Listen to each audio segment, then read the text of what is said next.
असं आहे की महायुतीच्या संदर्भात राष्ट्रवादी काँग्रेसने भारतीय जनता पक्ष आणि शिवसेनेकडे प्रस्ताव दिलेला होता। शिवसेनेने सकारात्मकता दाखवली। या संदर्भात शिवसेनेचे नेते हेमंतभाऊ पाटील आणि माझी बैठक पण झाली आणि मला वाटतं की आज उद्यापर्यंत याच्यामध्ये निश्चितपणाने आम्ही पुढे जाऊ। जे सोबत आले त्यांचं स्वागत आहे, सोबत नाही आले तर स्वतंत्रपणाने राष्ट्रवादी काँग्रेस लढेल। भारतीय जनता पक्षाने प्रस्ताव दिलेला नाही, त्याच्यामुळे त्यांचा विषय मला वाटतं संपल्यात जमा आहे।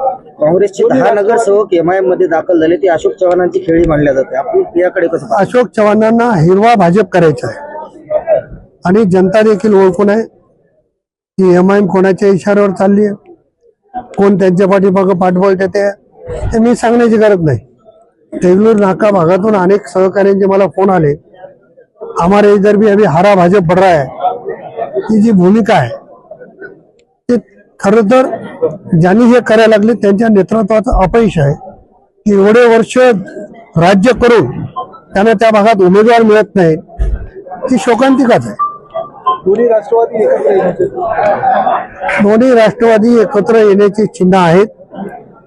परवाही आमच्या बैठकीमध्ये पक्षश्रेष्ठींनी सूचना दिलेली आहे आणि स्थानिक स्तरावर कमल किशोर कदम साहेब असतील, डॉक्टर सुनीलजी कदम असतील, यांच्याशी आमची चर्चा झाली। एबीपी माझा, उघडा डोळे बघा नीट।